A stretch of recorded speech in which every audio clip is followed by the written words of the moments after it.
All right. Welcome to Benny and the Squirrel. We are joined today by Michael De Clercq, the CEO and founder of China Performance Group. He's an interesting guy who's been doing business in China since the 70s. So, Michael, we thought, Rupert is always talking about China and he's worked in China. And so we thought it'd be an interesting time to get somebody on who has forgotten more about China than a lot of people who are our viewers know. Okay. And That's welcome your to reminder to be on with us. Yeah, exactly. That's what it is. Yeah. Thanks for the intro, Ben. Um, I don't know about the the remind part. That makes me feel old, right? Oh, no. I just turned 55. I still need my paper memory.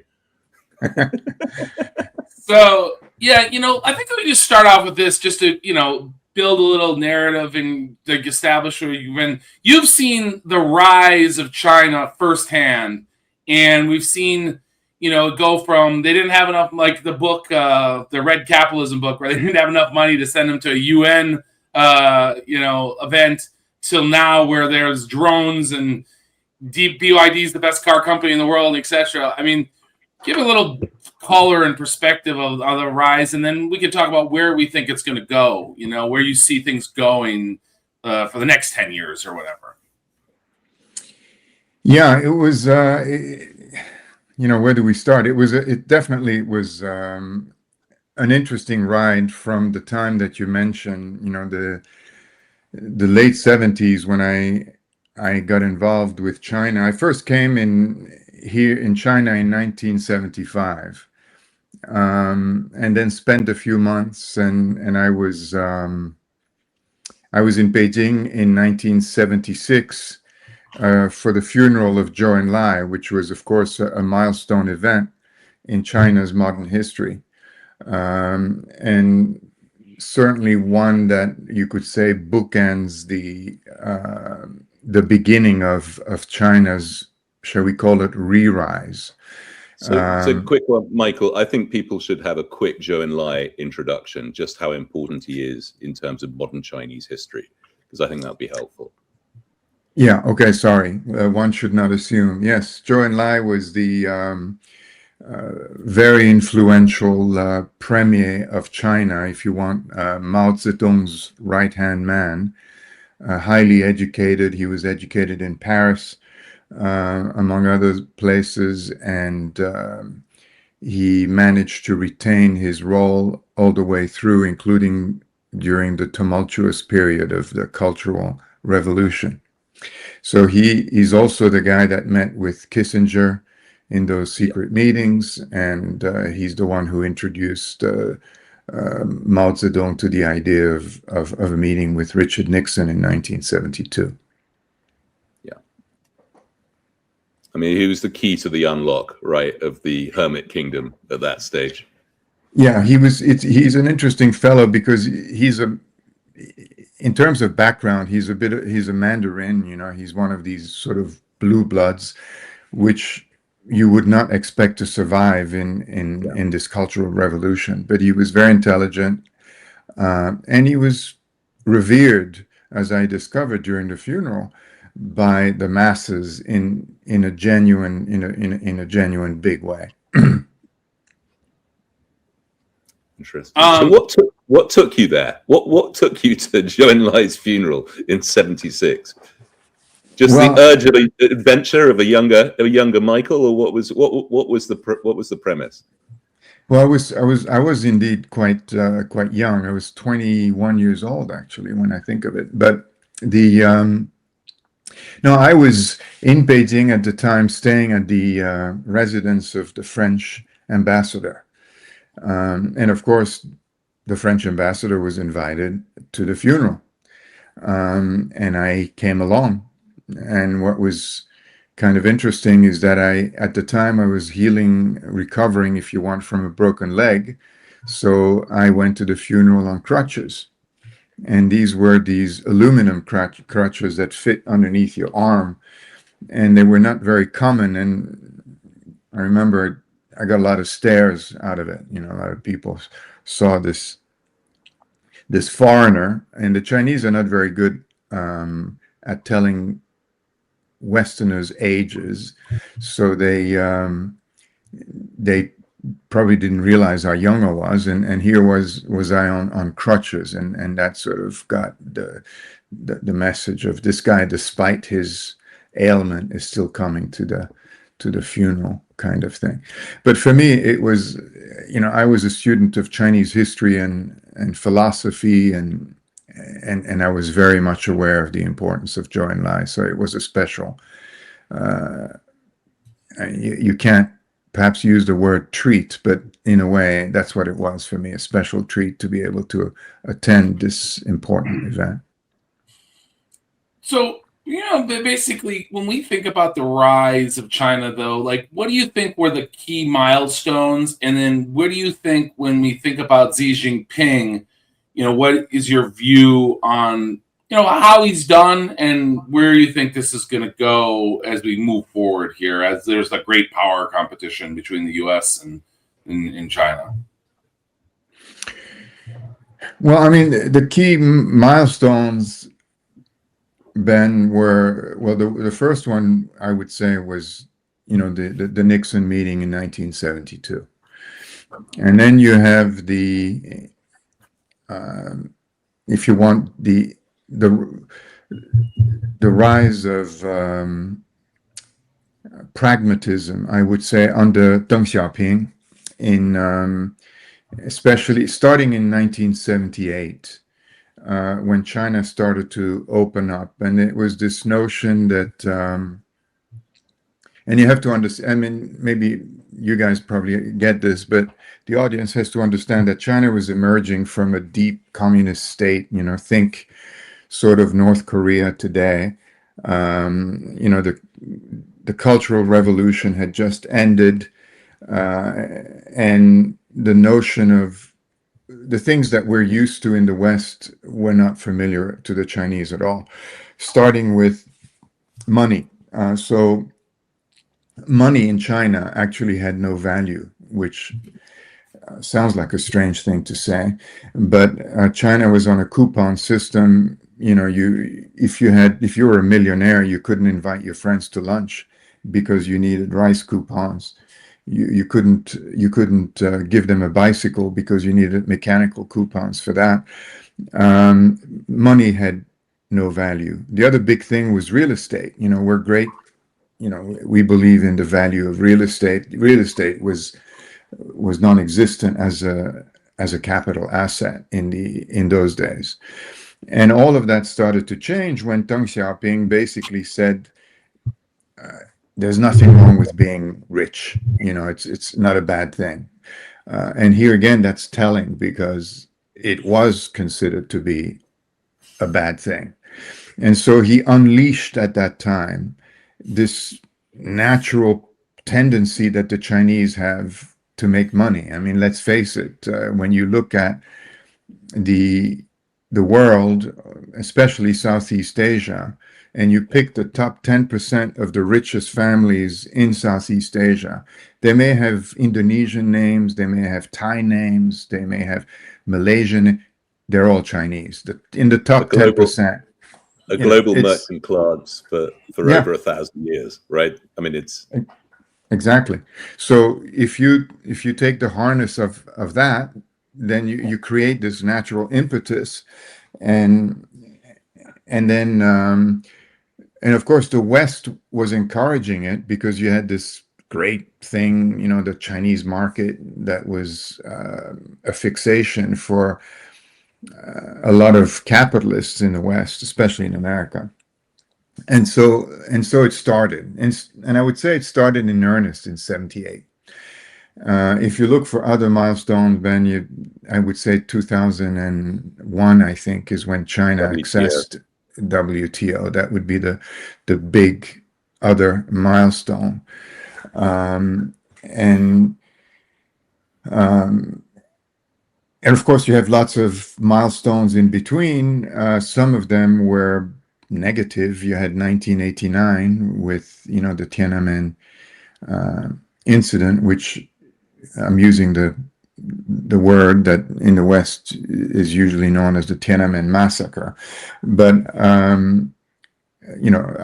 lived in Beijing at the time, and we were very much aware of the fact that China was going to potentially get derailed by this. There are a lot of big companies were talking about closing their offices and everything else, but it turned out not to develop that way. I think Western companies were too committed already and ready to forgive, if you want, and things kept going. And what about your own commercial start in China? What took you back from first time visitor as a student? What took you back as the businessman?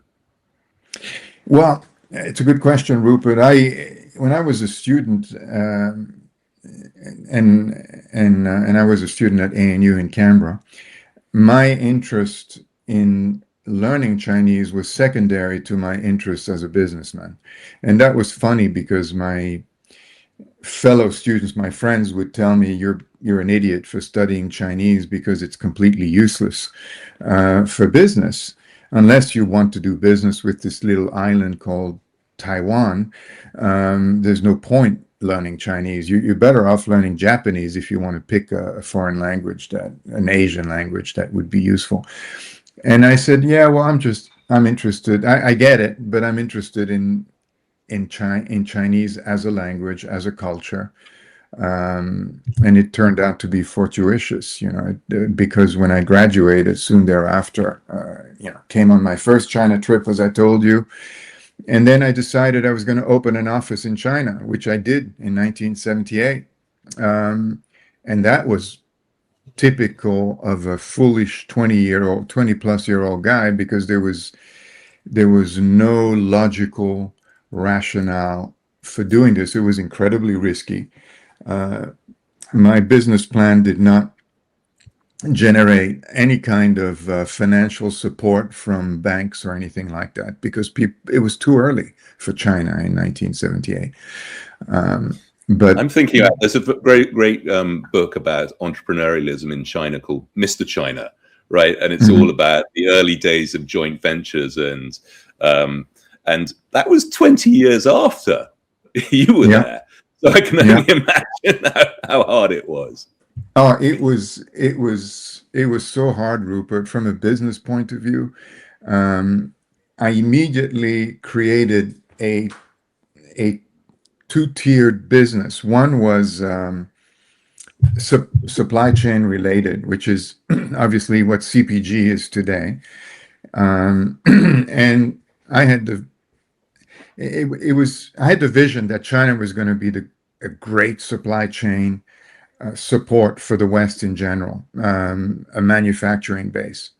But a lot of people didn't believe that. I was working with the U.S.-China Business Council, and at the time, China was doing, believe it or not, something like $350 million of exports to the United States. Now we're dealing in the 450 billion range, but it was 350 million, and I said, China's gonna explode out of that, and people said, no, we doubt China will pass the 500 million mark. And I had these U.S. China Business Council official telling me that, and I said, nah, I don't know where you get that feeling. I think China's going to do really good. But of course, again, China was a communist country, and to buy stuff was really very different, because Chinese factories weren't particularly interested in selling to you, and the pricing had to do with the acquisition of US dollars much more than with the cost ratio of the product. And so if the Chinese government said we need, and as Ben said earlier, China had a need for hard currency, and so it all came from above, right? So all of the buying had to be done in Beijing from the foreign trade corporations in those early days, Rupert. And what kind of products are we talking? And what kind of products are we talking? What kind of products are we talking about? Well, so China in those very early days was really a commodities seller, but I was interested in manufactured products. So the products that I was interested in were garments and footwear, which is what the Chinese could provide. And the way you bought them, as I said, was by meeting people in Beijing in the headquarters of the foreign trade corporations. You were not allowed to visit factories. You were not allowed to negotiate with provincial entities at the time. You had to do business with the central foreign trade corporations. And the way they worked is they were given a mandate. You need to raise X millions of dollars of foreign exchange. And so they would do the best deal they could to do that, but it had nothing to do with the price of the product. So you would be buying hundreds of thousands of dozens of shirts. That's the way you would buy them, nearly as a commodity. And you'd specify your requirements, sizes, colors, yarn dyed, whatever. And they were pretty good at executing, but you didn't know where the factories were. You couldn't go do an inspection. Those early days were fascinating. And then, of course, very quickly thereafter, a couple of years later, the central government started to allow the provincial governments to trade.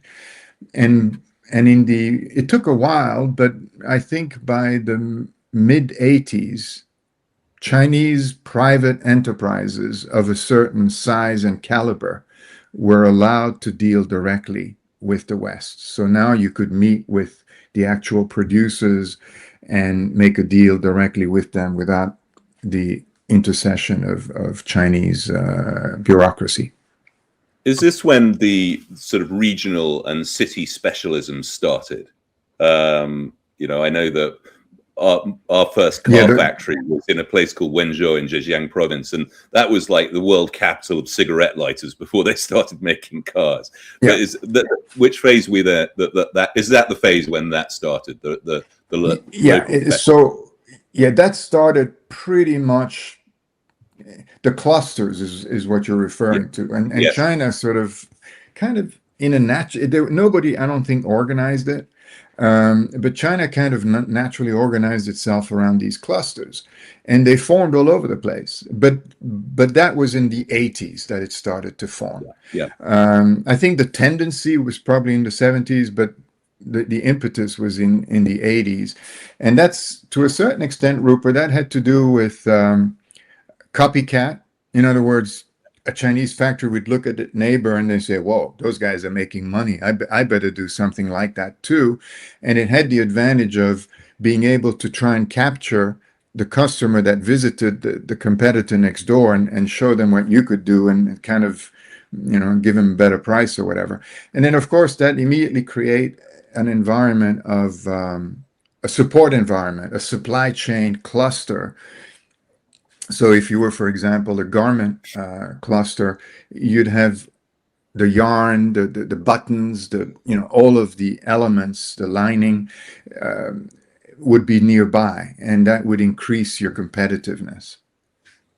This is interesting. I'm just over my shoulder. You've got Kowloon, and even now in the big markets over there, you'll have a street with nothing but shops that are selling buttons. And then you go to the next street and there'll be something else but related. But it all comes back to this whole cluster mentality that you're talking about. It's interesting because in the West, if you talk to an entrepreneur and you say, so you want to be successful, the first thing that you got to focus on is your USP, right? Unique sales proposition. In other words, you need to show that you're different from the other guys, and you don't necessarily want to be in a cluster of everybody that looks like you, kind of thing. Well, there's an obsession in the West with moats, right? Which is totally opposite to the way Chinese business looks. Yeah, exactly. Oh, I mean, don't get me wrong. Chinese, yes, the concept of moats, certainly highlighted by Warren Buffett, is frankly a good success formula, which has to do with monopoly in some way. And a lot of Chinese companies like BYD, etc., they would love to have this. But you have this natural. First of all, you have a natural competitive environment in China, and secondly, the Chinese government actually promotes competition and is against monopolies to the extent they can control And it. that's an interesting point because Chinese equities over time haven't done that well, despite China growing and the trade surplus growing. Do you think that that's part of it? Do you think it's like maybe, hey, like in the U.S. they kind of protect some industries, right, and then it protects profits, and the stock market does well, whereas maybe the opposite there. I mean, I know the Chinese have always been much more real estate focused as an investment. But like, do you think there's anything to that? Is it just a cultural thing? Because why does No, BYD I think no, I think it's Tesla's at 100 basically? You know what I mean? no, I think what you're pointing out, Ben, is also an interesting idiosyncrasy of China, and it has to do with the you know the platform that gives a lot of Chinese enterprises, again, pick BYD as an example, is the Chinese market, right? They are incredibly good at penetrating their own market.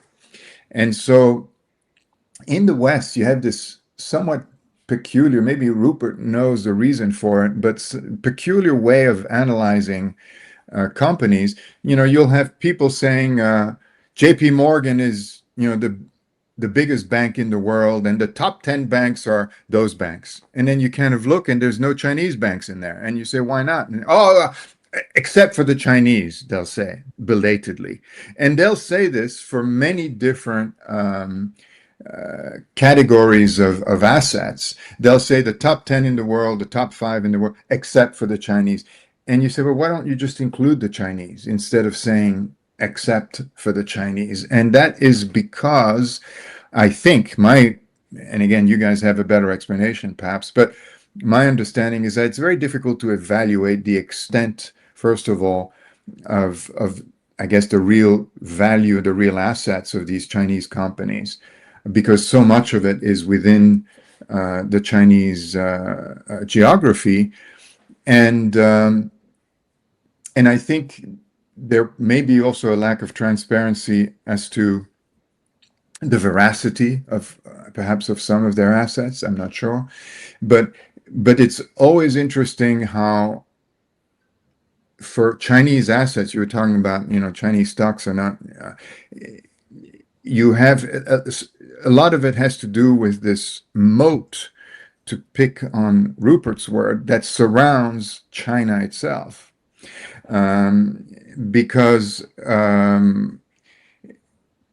China, and that's sort of an interesting historical thing as well, because China was very leery of being isolated from the world, and the communists themselves were leery in a way, because they realized that what created their own advent was the fall of the empire, right? The fall of the Qing dynasty. Now I'm taking us back to the 1800s, and then towards the late 1800s. Well, the mid 1800s, you have another milestone, which was 1842. That was the Opium Wars, where China, somewhat absurdly, this huge empire of China was fighting this tiny little nation called England, and lost. Not even England. It was the East India Company, to be honest. Yeah, that's right. And they lost, for crying out loud, and so that sort of got people to sit up and pay attention.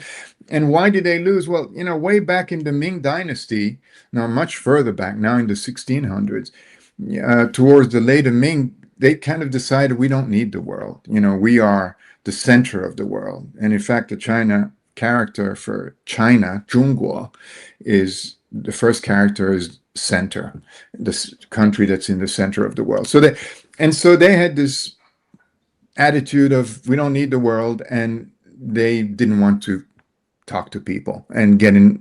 And then next thing you know, the world developed. You had the Industrial Revolution that we're familiar with, and then it dealt with this incredible defeat, which was even more painful when the Japanese, who were a vassal of the empire, actually beat the imperial armies. And so, if you want, the communists, when they came to power in 49, they recognized that isolating yourself from the world was a problem, but they automatically did isolate themselves, and until again the 70s, and the reason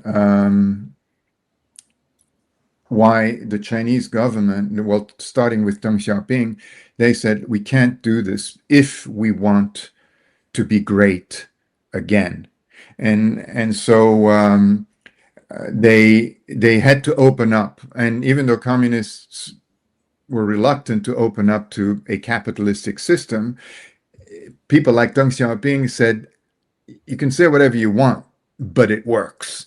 Economically speaking, it works. And again, there's nothing shameful about being rich. Let's be rich as a nation. And Deng Xiaoping had the vision to understand that in order to be rich as a nation, you had to enable and you had to allow Chinese people to be rich as a people.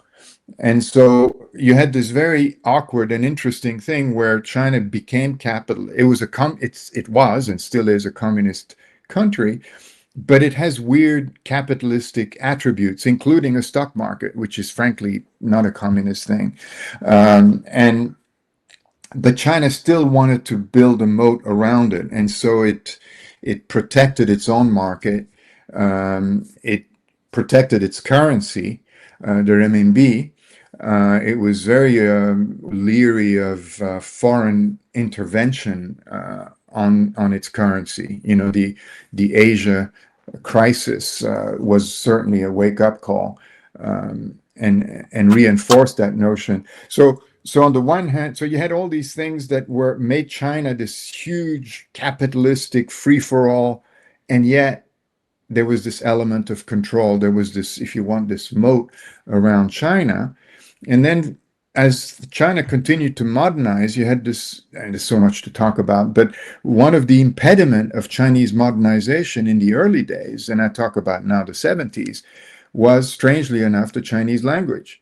Because China had a script which is quite different and separate from the speech, because China has 47 main languages within its borders, Mandarin being the official one. But Mandarin is a speech. Chinese written language is a script that applies to all of the languages. And that's one of the weird things that a lot of Westerners don't understand. The downside, however, of this wonderful script, it was difficult to use for businesses. A Chinese typewriter looked like a table. It was very different. You didn't have this nice Western sort of, think IBM Selectrix in those days, electronic typewriters. You could do things. And the Chinese government actually was thinking of eliminating the Chinese script, the Chinese characters that, is in a way is the pride of China today. And it was saved, interestingly, by the computer, the advent of the computer. Because once you had a computer, then suddenly the need to type became less important. Well, the intermediate was the Pinyin language, the Pinyin transliteration of Mandarin into characters, but then you had what we know today, a little phone, and China, like everywhere else, to a certain extent, have lost the ability to write. Westerners more, because computers and their iPhones spell for them. The Chinese are the same. So you have now the Chinese characters, if anything, are easier to access via computers than the alphabet driven script. But anyway, so I kind of went way offline here, and I think we were talking about what made China different. Well, I think one thing I'd like to focus on real quick is the CCP, right? I've learned a lot in conversations with you of what their optimization strategy is versus, the West optimization. And I think that's what I was trying to get to, is that they don't focus on the exact same thing, where one's kind of profit oriented, the other is like full employment in keeping power, right? Like they're going to do what I'll let you run with it. I mean, that's the way I understand it, at least. Yeah. And it's a good observation, Ben, because of course you've talked about milestones earlier, and I think it's perhaps useful to point to another milestone, which is 2013, and that is when Xi Jinping became basically the ruler of China at that time. You know, the secretary of the Communist Party of China, but also, you know, he had lots of other titles. But the advent of Xi Jinping is important because it created sort of a left turn. The free fall capitalism, which was predictably, you might say, quite corrupt. You know, you wanted to get things done, you paid the right people, and you could get them done. That was for big ticket items. That was the way you operated in China, and Xi Jinping cracked down on that, and a lot of people thought he was taking a turn to the left, and it was going to damage China's economic potential. As we observe today, it hasn't really damaged its economic potential. It certainly cleaned up a lot of political competitors of Xi Jinping within China, but it also cleaned up within China this polluted capitalistic attitude of this driving force of money for everything, you know, this corruption idea. And it addresses what you just mentioned. You know, the Chinese are the Communist Party sees itself in a way that maybe Westerners don't fully understand.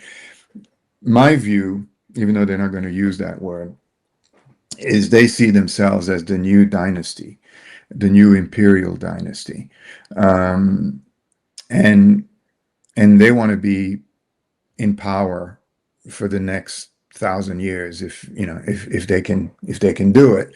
And they do this, first of all, out of a genuine belief that they have the solution. You know, with them at the helm, China will become, to coin a phrase, become great again. And except that particular phrase is, you know, quite judicious and relevant because China used to be great. In the 1700s, China was the largest economy in the world by a long shot. And as we observe, it lost that. It became, you know, at a certain point, the poor man of Asia, you know, which is incredibly humiliating. The Opium Wars were humiliating. I mean, the Boxer Rebellion, all of these things. China went from this height of economic power to a pretty low nadir, and so patriotic Chinese leaders wanted China to be great again. And this is markedly different from MAGA in the sense of, you know, make America great again. That's a political thing. You know, America was great to start off with, and continues, in my view, to be great. But China, definitely, the Chinese patriotic leadership, they have a chip on their shoulder. They want to be great again. And that doesn't mean to be number two. They want to be number one economically, recognized economically in the world. And that's what drives them. And again, the Communist Party sees itself as the only solution to that particular problem. And so everything they do, and you can see it, you know, for example, if the Communist Party, they want to hold on to power. There's no question there. And if anytime you think about why do they do something, remember, they want to hold on to power. That's the driving force always. Right. But they don't necessarily want to hold on to power at the expense of the country.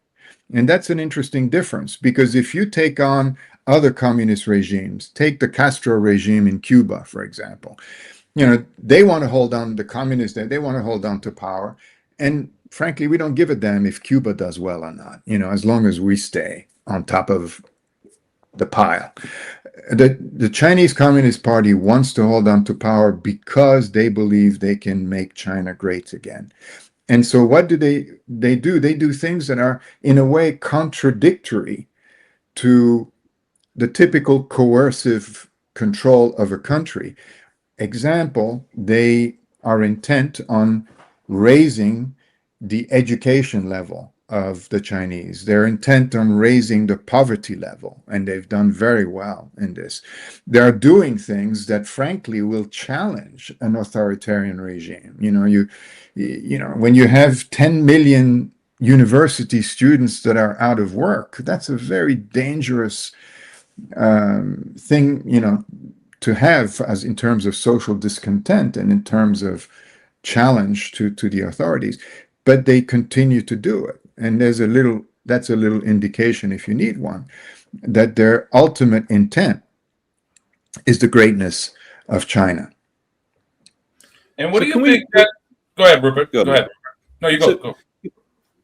So let's fast forward to today and what they have created through sequential 5-year plans, etc. They have created this awesome export machine, right, for the world. But the thing that we're all waiting for as China watchers is for turning on the taps to really foment the Chinese consumer that every foreign business has dreamt around, that sort of 1.2 billion consumers forever. And it's the engine that never quite starts. And what do you think? What do you think their fix is for that? I mean, there are the obvious ones like reforming the sort of welfare and hukou system, but what's stopping them from turning that key completely and switching on Chinese consumption?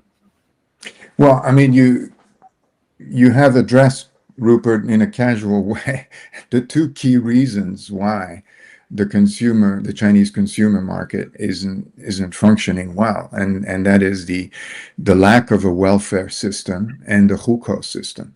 And both of those things that you are well aware of are things that most Westerners are not aware of.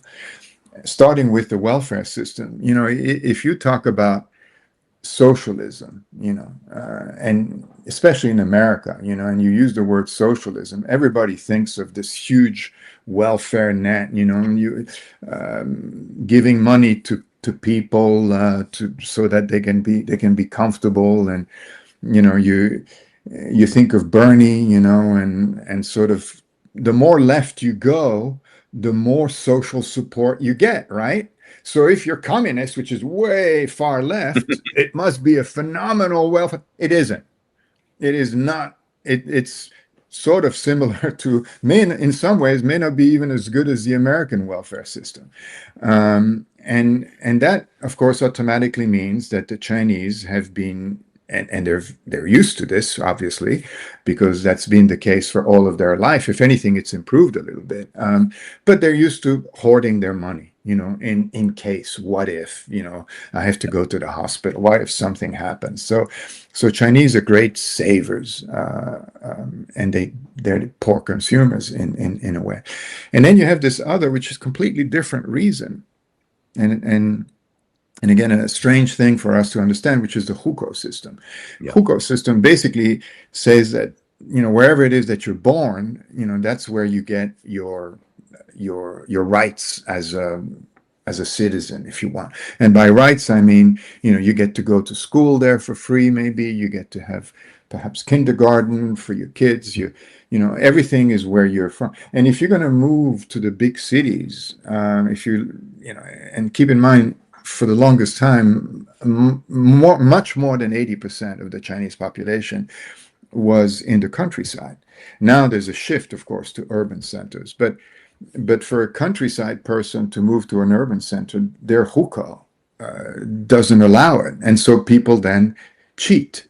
They kind of close one eye and, because they need the people. And so the big urban centers are still very reluctant, Beijing, Shanghai. But then what you have is you have a development, and now I'm starting to talk about sort of a hukou solution that is slowly being developed, because the Chinese have a demographic, which is another factor that affects China today, is the demographic factor.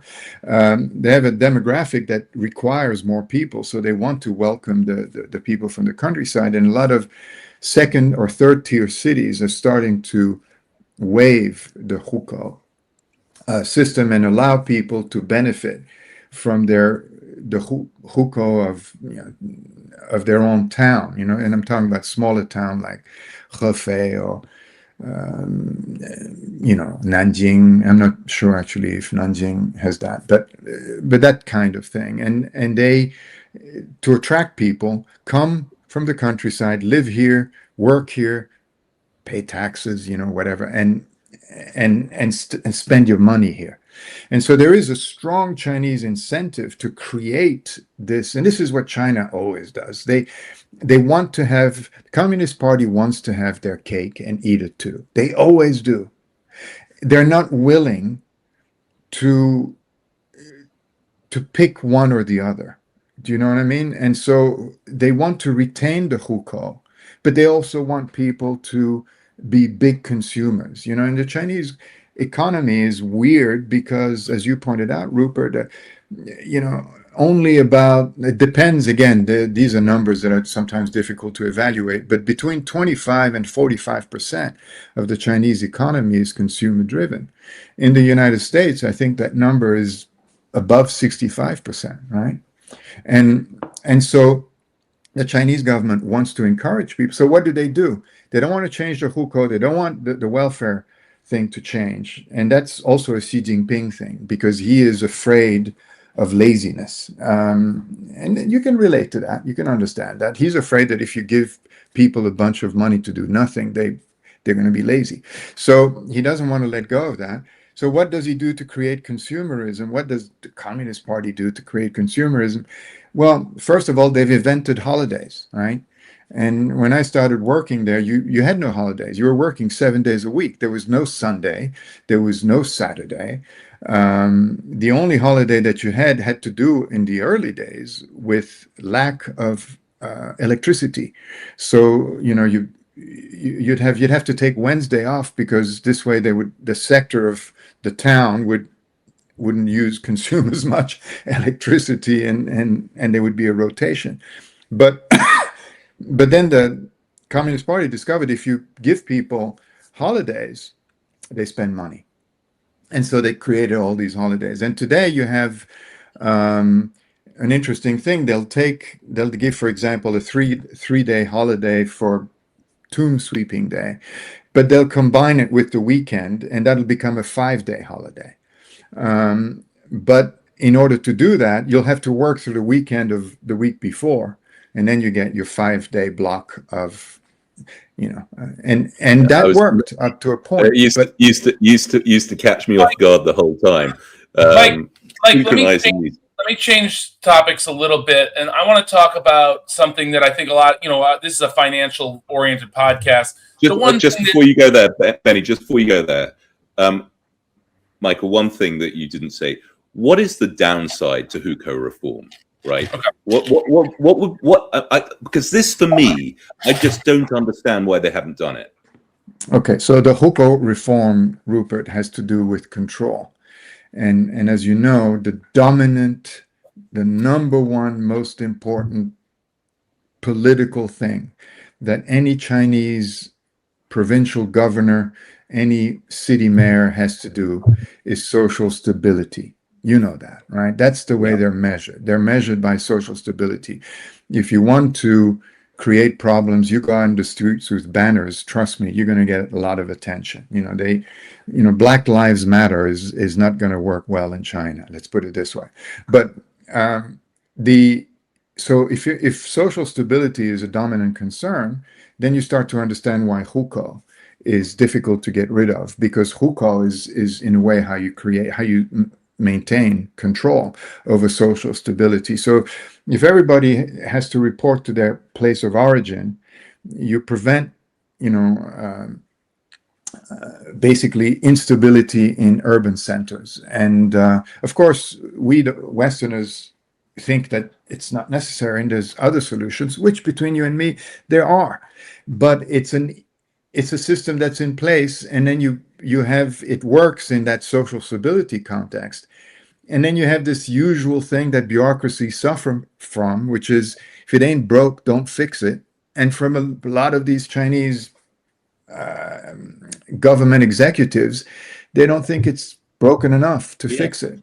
Yeah, but so it serves that function. In where we are in a world of AI and surveillance technology, that old system of compartmentalization is so anachronistic. I mean, I have no desire to be, an all controlling, party chairman, but surely they can see, and they're pretty good at AI. The hukou system could be replaced with technology in a heartbeat. And I think it is. I think it's going to change. So China's not very good at something else. They're not very good at flipping from one thing to another. So it's progressive. And as I said earlier, there are right now second and third tier cities that are basically changing the hukou system. And I think you're right. I think if you think in terms of coercive power, the harnessing of AI and electronics is definitely a solution for the Chinese Communist Party. And to a great extent, the hukou system is no longer necessary. But I think, and I agree with that, but I think it is changing now. It'll probably take, I would say, at least 5 years before they get rid of it entirely, maybe even more, 10 years. But I think it's on its way out. All right, let's talk about something that I'm sure a lot of people who want to hear. We've talked about it a few times, which is this whole Taiwan invasion thing, and you've given me a pretty good argument of why you think it's something that's not as risky or not as likely as a lot of people like to talk about. But can you maybe give some context of your view and what give your view and what the context of it? Give some color on this, because market participants love to talk about this, right? It's like the number one thing that could really derail. Not me. Not me, but a lot of people do. What I'm saying, right? Yeah. No, you're right. I mean, Taiwan is always it's always a big thing associated with the rise of China, and you're correct, Ben. I don't believe that there is an imminent risk of the PRC militarily invading Taiwan. And I'm very confident in my belief system in there. But as usual, if you look at any situation, especially a complicated situation, the adage knowledge is power comes in handy. In other words, you need to really understand what is going on in Taiwan, right? And once you go deep into that question, you realize that it's actually very complicated. Starting with Taiwan as a territory historically didn't, and I'm going to have to wash my mouth with soap soon, but didn't belong to China, and it's a fairly recent, couple of 100 years development that it did, and for the longest time it belonged to Japan, and et cetera, et cetera. And interestingly enough, if you're going to go deep enough, the whole Polynesian, it's ethnically Polynesian. That's right. Yeah, Taiwan is the origin of the Pacific Islanders ethnic group. But anyway, that takes us perhaps too far back. In modern, the main reason, practical reason why I don't think, first, why I don't think it's going to happen, I'll get to that in a second, but it's interesting to ask, well, why should it happen? And the reason why the Communist Party talks about it is because in 1949, when they got rid of the Kuomintang with Chiang Kai-shek, or as the Goon Show, English show, would call it General Cash My Check. Not a bad moniker for him. But he escaped and went to Taiwan with the Kuomintang, and he took, talk about brain drain, he took the top of the Chinese capitalist hierarchy with him. And again, a lot of people don't know this, but they went to Taiwan temporarily to regroup. And their idea was they're going to turn around and recapture China. And for the longest time, I'm talking about decades, perhaps even today, the Kuomintang has in the back of their mind, we're going to take China back, right? And so the Communist Party, Gongchangdang, so you have Kuomintang, Gongchangdang, these two parties were at loggerheads. The Kuomintang lost, went to Taiwan temporarily. The Chinese Communists won. At the beginning, they had a problem because now they had to govern. It's one thing to be a revolutionary, it's another thing to govern. And we know how difficult that was because, great leap forward. You had all sorts of, the cultural revolution. And in the meantime, the Taiwanese Kuomintang was kind of getting ready.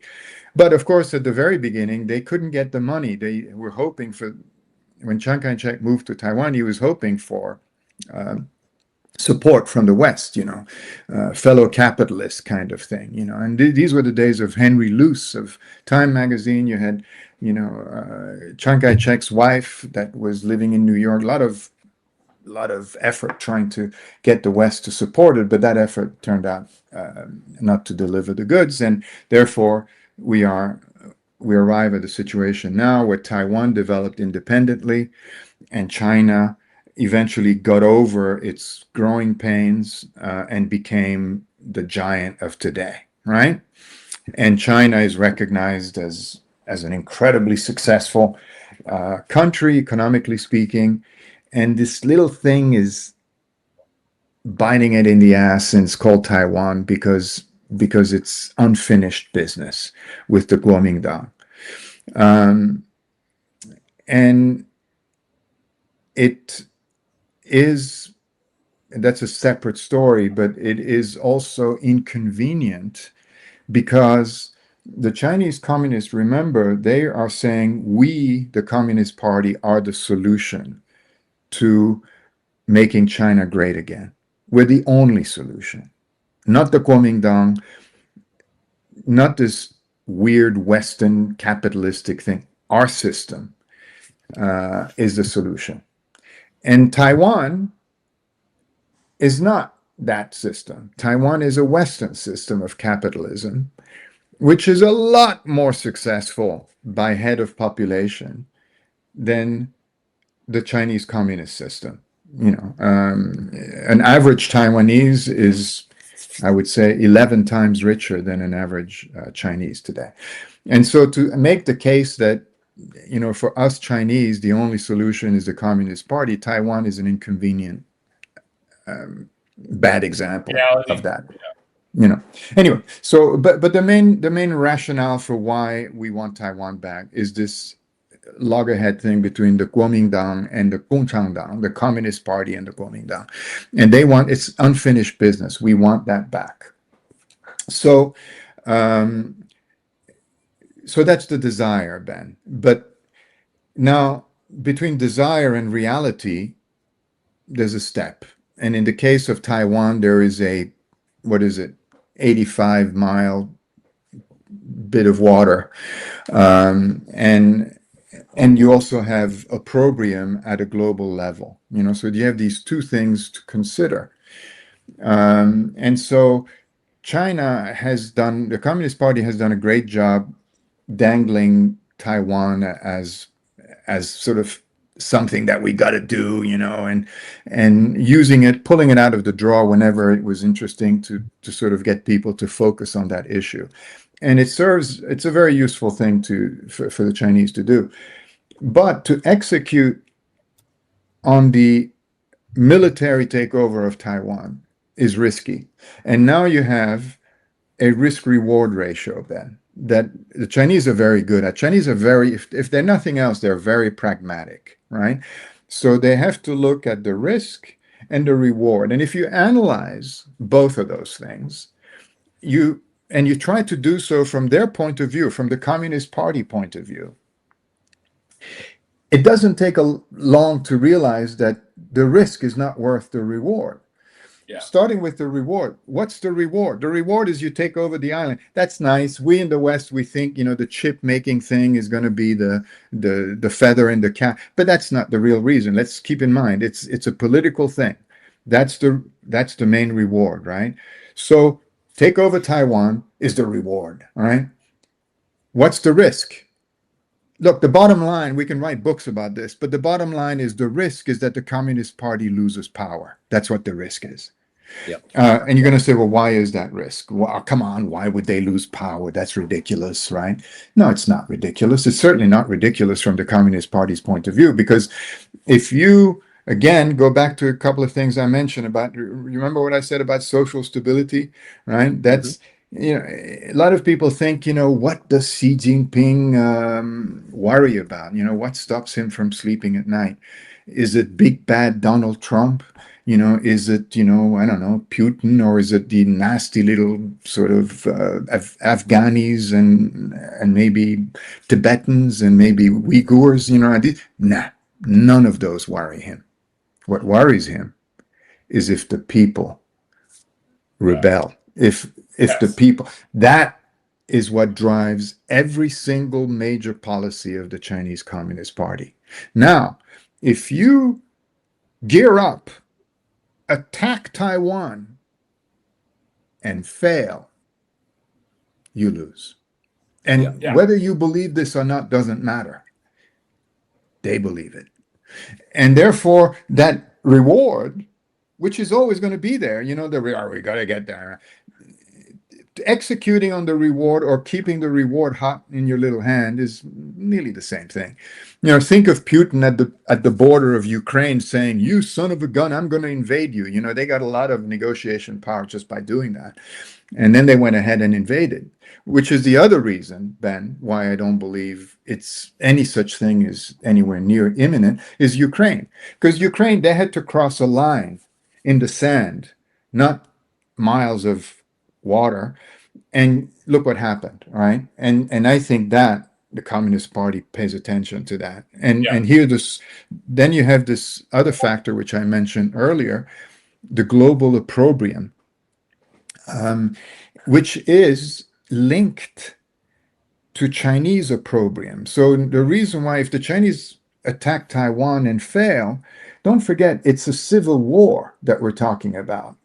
In real terms, right? I mean, the Chinese government saying Taiwan is part of China, we're going to take over Taiwan. It's a civil war. And so what you do is you use Chinese armed forces to kill Chinese people. That's never a good look, and so you have the fear of sanctions. Here you are, you're the factory for the world. Do you want to lose that? Is that something you want to put at risk? The risk, the fact that you sort of threaten it is useful, incredibly useful. And we're very obedient Pavlovic dogs, and we react to it every single time. It's brilliant. It's a brilliant negotiating card. Why give that up? Exactly. Why? Exactly. The moment you execute on it, you lose that. It's a little bit like Trump attacking Iran. If he says, "Look, if you don't do what I say, I'm going to bomb the hell out of you." But what he does, he bombs the hell out of them, and then that threat is no longer a threat. Yeah. It's gone. Well, it's interesting because you think about that with what happens if the Strait of Hormuz closes? Well, we're on month 3 of it being closed, more or less, right? And the S&P is at the all-time high. Like the world might have some risk. But, these things we build up in our head, what invading Taiwan, the Strait of Hormuz closing, whatever. And, you do have more power at using it as a deterrent than you do. So Iran basically lost that power in some senses. Trump lost the power of that. So I agree completely. And I just wanted to get that to people because one of the things I've definitely learned from talking to you over the years is this idea of what motivates the CCP. Because I think in the West, there's a misunderstanding of that, what you just kind of explained, basically. And it's good, since we're a financial podcast, that you put it in risk and reward terms, because I think that's right. Can we employ you, Michael, just as we close the show, to help just have a third party view on mine and Benny's bet? Yeah, let's end it with that. So this has been a long running thing. So how long's this bet been going for now? It's about 18 months. At least a year and a half or something. Yeah. So I have a bet with Ben about the RMB. I think it's going to strengthen over time. Benny thinks it devalues over time. And my strike price is 650, and it's looking pretty good right now. Where do you reckon on this one? As someone who's done business in, there, it's absolutely. interesting as an actual operator for us as well, not financial market speculators, right? Yeah. Okay. And so, I mean, look, the RMB. You remember what I said a few minutes back? I said everything the Communist Party does is for a reason. It's politically driven, and the reason is ultimately, again, they want to make China great again, right? And it's not a joke. This is a fundamental thing, and the RMB is a big thing. It's the Chinese currency, and it's a tool that the Communist Party wants to use to dethrone the dollar, which is quixotic, to say the least, because the dollar is so incredibly strong and ensconced in global trade. It is incredibly hard to even, it takes serious ambition to try and do something like that. But if there is one currency in theory that could do it, it's the currency of the country that makes everything for the world, right? So in terms of supply chain, there is a logic to this, and if you put political force behind it, one belt, one road, all of these nice global political soft power ideas, in theory, you might be able to upset the dollar, especially if some people are helping you on the sideline by making life easier for you, like people like Trump, for example, who antagonize a lot of trading partners and therefore create an opportunity for people to embrace an alternative currency. It's not going to be the euro, even though the euro is probably still ranked number 2. It's not going to be the yen. The potential for the renminbi is huge. Now, the reason why I mentioned this, and it doesn't necessarily have to do directly with what Rupert is talking about, what Rupert and Ben are talking about, which is, the striking the price of the renminbi, but it indirectly controls it. And the reason is that the Chinese communists, they want the renminbi to be seen as this really good, strong currency, representative of the modern economic power of China today. And so they don't want this thing to go up and down like a yo-yo, right? Yeah. They want it to be stable, and so it gives a lot of faith, people. I sounds like a good idea. Maybe I should keep. I think I'm going to chalk you down, Michael, in my camp. Benny, it's not as forceful as Louis Garb on that front. But firmly in the squirrels camp. Michael, it's been amazing to meet you. I know Ben thinks the world of you and talks to you the whole time. Thank you for joining us on Benny and the Squirrel. It's been amazing. We'll have you back. I don't think we covered nearly enough. I was gonna say this conversation could have gone for like another 2 hours. And I was like, Rupert's got to get to court. We got to figure out a way to end the conversation because I feel like Rupert probably has like 6 more questions, and you have such a depth. Thanks, Michael. We really appreciate it. It was fun, guys. It was fun. Okay, good luck and good continuation. Michael De Clercq and Benny and the Squirrel, and we're out.